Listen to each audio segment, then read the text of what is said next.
hadir pada siang hari ini dalam acara kita, workshop promosi digitalisasi dan hilirisasi produk kelapa sawit skala UMKM batch 2 di Kota Padang.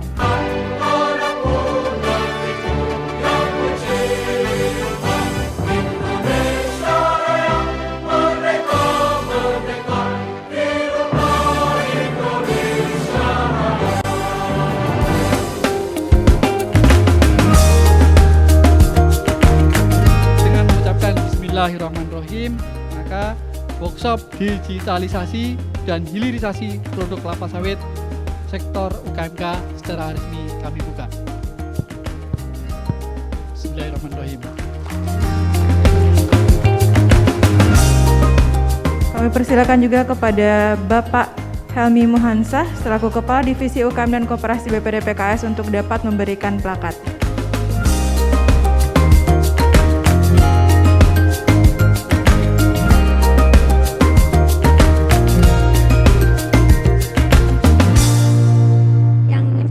Apa antisipasi dari Bapak Dewan kita untuk mengatasi masalah kelangkaan minyak yang sedang dihadapi masyarakat?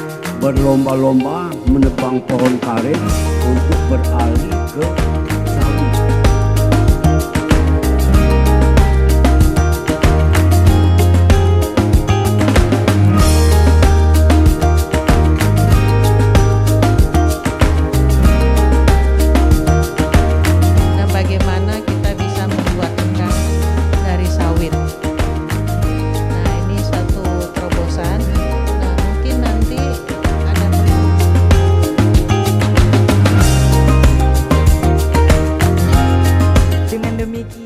Acara workshop promosi digitalisasi dan hilirisasi produk kelapa sawit skala UMKM dapat kita tutup untuk hari ini. Yang sudah ada yang berbasis sawit di Sumatera Barat sekarang ini cuma daerah Pasaman. Untuk kedepannya petani dari sawit ini dan koperasi UMKM ini berharap kepada BPD PKS supaya mengiring petani ini supaya permodalannya bisa dia mandiri nantinya. Kalau dilihat perkembangan ke depannya, contohnya aja masalah sawit yang begitu mahal dan hilirisasinya juga bagus. Dan kalau saya lihat dari untuk petani, ini ke depannya petani sawit dan koperasi UKM lebih matang dan lebih sejahtera nanti. Gitu.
Demikianlah acara kita workshop promosi digitalisasi dan hilirisasi produk kelapa sawit skala UMKM batch 2 di Kota Padang.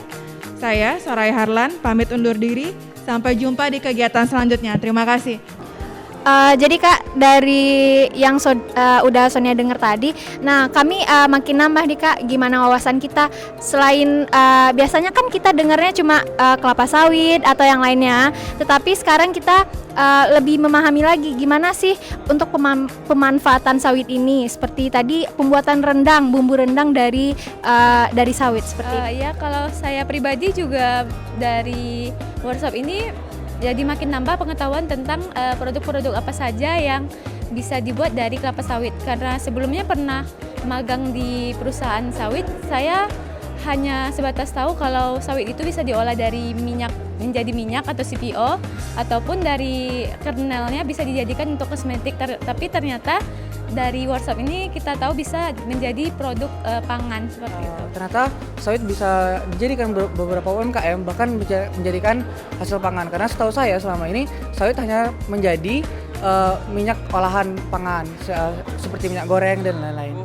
Kalau pandangan saya, olahan dari minyak kelapa sawit ini hanya sebatas minyak goreng ataupun bahan kosmetik pada umumnya.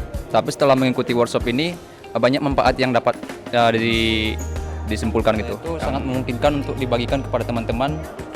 Misalnya di sekitar tempat tinggal saya itu ada teman-teman sejurusan. Jadi kami pernah memikirkan gitu apa peluang usaha dari bahan pangan pertanian. Jadi ilmu ini dari workshop ini bisa kami kembangkan gitu atau teliti lagi untuk membuat peluang usaha ke depannya.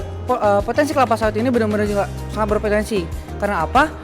Mungkin kebutuhan masyarakat terhadap digitalisasi pada kelapa sawit itu sangat tinggi.